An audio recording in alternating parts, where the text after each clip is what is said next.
So anytime you're considering putting a program in place that's going to address the vehicle stuff, is that you want to talk about two things. One, you want to protect the general public. You don't want to see anybody get hurt. And you're also trying to protect the safety and health of your employees. Those are the two most important things. You can replace equipment. That shouldn't be the focus. The main focus is you don't want to see anybody get hurt, because if you get somebody hurt, you can't replace those folks. Okay? You can bring somebody in, but they're not going to fit, just not going to replace all the skill level and everything else that comes with that. So keep that in mind. That's the two basic principles that you're trying to address with this process. So the program should set your expectations. And this is where the real challenge is for you folks, is that how do we get the employees to buy into the expectations? And I think that that's where we want to kind of focus this effort on. What are we doing, and how do we get them to be aware of what are the things that they're doing that are going to present some issues here? And so part of that is to include this in a policy, an organization or a company policy statement, which says basically, what are you trying to achieve with your vehicle safety program? What are you looking at? What are you trying to improve upon? Okay? The program should include these types of things. How long have we been talking about seatbelts? How long do you think it's been now? Huh? No, longer than that, because I can remember it wasn't, now see, I'm going to show my age again, so there's a lot of showing my age today that's going to happen, but I can remember in the 60s, you know, vehicles didn't come with seatbelts. Matter of fact, I can remember, you know, traveling with my parents. We had a station wagon. There was 4 of us. They'd lay the seat down. We'd travel at night because that's when we would sleep. And then Dad would drive all night to get to some place or something like that. But they laid the seat down so we were all comfortable and things like that. But nobody wore a seatbelt because most vehicles didn't come with it. But in the 70s, now they started coming with seatbelts. Now we started talking about wearing seatbelts. So I think that this, you know, this is a continued discussion that we need to have, and we're going to talk about that. How about distracted driving? You know, the big thing now is the cell phones, right? But I have to tell you, it's more than just cell phones. What all the other things? Think of just, you know, we're going to talk more about it, but think of just right now, just kind of think to yourself all the different things that you do while you're in the vehicle that takes your mind off the road for a second or two. Okay? Just kind of think about that. And then we're going to talk more about that too. How about substance abuse? When I think of substance abuse, I'm now thinking of my home state of Colorado. Are they going to start having fun? And so isn't Washington State, because now they've legalized pot. What do you think's going to happen? People are going to be driving, more people are going to be driving impaired. There's going to be some other things that are going to go with this. There's things to talk about. And you know, even driving under the influence, fatigue driving is worse than that. Think of all the situations in which you find yourself driving when you're tired.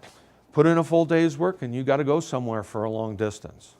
How do you handle that? So we're going to talk about these kind of things. How about driver evaluations? When you guys hire someone to drive for you, or you know they're going to drive for the organization and you ask them if they have a driver's license, what does that mean?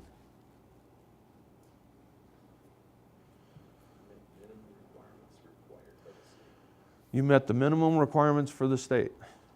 Keep in mind, though, it also means, for myself, for instance, that back in 1974, I passed the test. Think about that. Back in 74, I passed 2 tests. I passed the written test, and I haven't taken a test since. Now, so is that really what you want to go by is, oh, do you have a driver's license? Now this puts you behind the wheel of the vehicle, right? So what kind of things are you going to do? Are you going to do more than just the records check? That'll give you a little bit more clue. But think about that. You really do have some other exposures there that you want to keep in mind that, you know, we talk about this all the time, but people have bad habits behind the wheel. So let's talk more about that. How about compliance with state driving laws? Think of all the different rules that are out there. Do you follow all of those rules? Do your workers follow all of those rules, your drivers? Yeah. So, your vehicle maintenance. How do you maintain the vehicle that you expect people to drive in? I threw in routes and non-routes because I think that's worthy of discussion. I don't know how important you might find that, but I thought that talking about the routes and non-routes really fits well into this. How about travel? What are the times that you expect your folks to travel? The timelines, the notification, those kind of things. Incident reporting kind of goes with that as well. What are you expecting your folks to do? What are your expectations? Again, that's kind of setting things up. In accountability, training, and awareness. This is all those processes that you're going to put in play to try and get your folks to buy into the process. Okay? And kind of take a look at that. So let's talk about seatbelts real quick. So if you think about it, if you use a lap or shoulder seatbelt, it reduces the risk of fatality of a fatal injury to the front seat passenger by 45%. Is that huge? So think about this. This is the one thing that you can do that's going to limit your exposure by a huge margin, just by requiring your people to wear seatbelts at all times. The risk of moderate to critical injury by 50%. That's huge. Just by one requirement, just by requiring your people to wear seatbelts, really reduces a lot of your exposure. So if you don't wear your seatbelt and you're ejected out of the vehicle, three quarters of the time, 77% of the time, you're going to end up receiving some kind of a fatal injury. I had one person tell me when he went off the road, he said, we didn't even do a full turn, it wasn't a vehicle rollover. It was just, we went off the road and we just, went on the side. Actually, it was on his side that the vehicle just flipped up over on the driver's side. He said, my wife had a notebook she was working on in the passenger seat. He said, and we still can't figure out how it happened, but that ended up underneath the car. He said, we don't know how that happened, how that got out of the car first, because apparently it had to bust out the driver's side, but it somehow got underneath the car. He said, we don't know how that happened. So keep that in mind. Generally, when people are ejected out of the vehicle's going to come right over the top of them and crush them, okay? So they projected in 2010 an additional 3,041 people 5 years and older would have survived if they'd been wearing a seatbelt. So I think, again, this is one of the major things that you can do to limit your exposure, your driver's exposure to, a critical injury. How many people remember that years ago, that campaign that they had, Room to Live, in which they took pictures of vehicles and they said, okay, where it was a fatality and the person left the vehicle, and they took a picture and they said, look, there was room to still survive inside the vehicle if they had stayed with the vehicle. How about distracted driving? Now, we talk about this all the time, don't we? The people on, how many people, now is Missoula one of those towns that requires that you have a hands-free device? You're not allowed to be sitting there on the phone, right? In 2010, this is a survey a statistic. They looked at least, they came up with at least 3,092 people were killed in a distracted, affected crash. So that's like 1 in every 10 crashes involved distracted driving of some sort or another. Part of this survey that was taken, more than 3/4 of the drivers said that they are willing to answer calls on all, most, or some trips. A matter of fact, they responded that they acknowledged the fact that there wasn't very many situations in which they wouldn't answer the cell phone in. That most of the time, if the cell phone rings, they're going to answer it, okay? But yet they reported feeling unsafe when riding in a vehicle where the driver was doing the texting or calling. What does that indicate to you folks? Think about this. So I feel comfortable that I'm doing it. I just don't feel comfortable when you guys are doing it. So I have an overinflated value of how well I handle things, right? How many people think that they can multitask now? Think of how many people talk to you all the time about, oh, I can multitask, and they're doing, they've done studies and they found that there really isn't such a thing as multitasking. If you're multitasking, you're doing 2 jobs not very well. because you're distracted. You can't focus in on getting one job done and paying enough attention to that. So I think it's important for you guys to kind of have that clear understanding of what's involved with this. And we've done it at State Fund. I signed an agreement that says I won't use a cell phone while I'm driving. Okay? And it's hard not to want to break that rule sometimes, but it is one of those things that I have publicly came out and said I wouldn't do. It's tough not to do it, but it's one of those things that it keeps me aware that that happens from time to time where I want to answer the phone and I got to be careful about it. But I have also found that using the Bluetooth or a hands-free device, do you think that that actually prevents me from being distracted? Somewhat, but not really. Somewhat. You know, when you're having a discussion with someone else in the car, you have at least another set of eyes in the car that's paying attention to what you're doing driving, right? Because I've been driving with my wife, we'll have a nice discussion going and she'll go, you know, something's coming up here, you need to be paying attention here.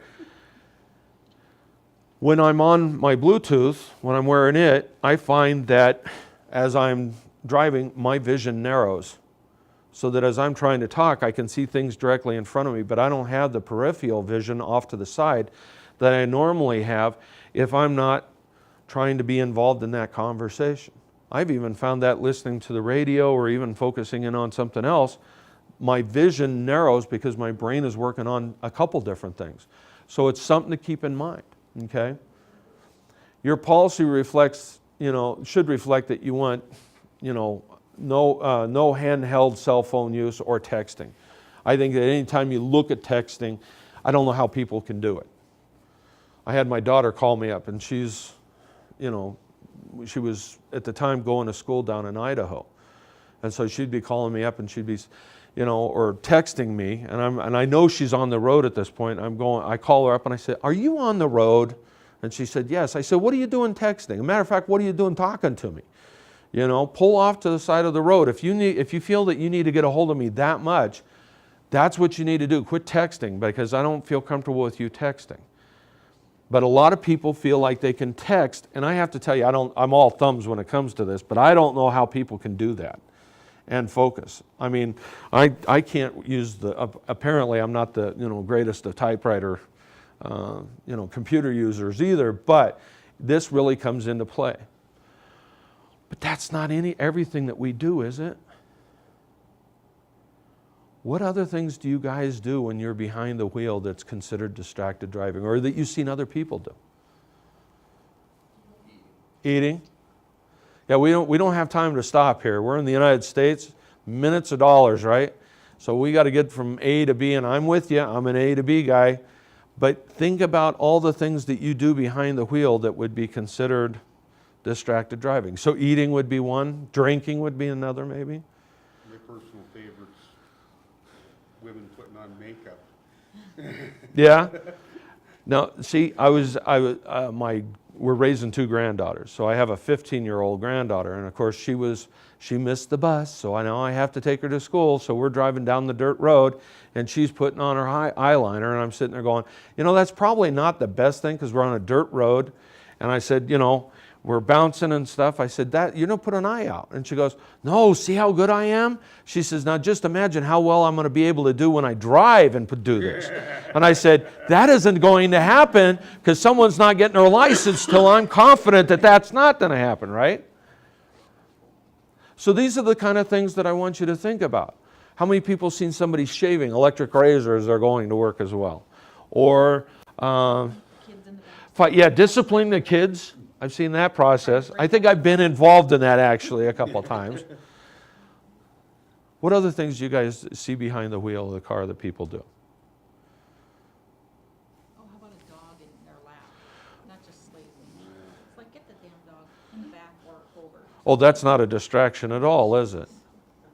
Having a dog on your lap. Hanging out the window. Or hanging out the, yeah. Who's driving, by the way? That's my question. I pull up when I get to the stoplight. I always roll the window down. I go, just out of curiosity, who's in charge of the vehicle over there? I just, you know, so that I know. Think of all the other things you do, though. So you do eating, drinking. How about you guys adjust the heat at all? Air conditioning? How about when you get into an unfamiliar vehicle and then you're trying to figure out that stuff and trying to adjust those same things? Wipers, lights, those kind of things. Are we paying attention to the things that, I like to listen to books on tape. Okay, so it's books on CD now, I guess. See, I really date myself. No, I do it though, because that keeps me awake. I listen to that as I'm driving, but again, you can see we're trying to unfold the thing to pull the CD out, replace the CD, and if you're doing that while driving, how distracted are you? Well, you're not exactly focused in on the road, are you?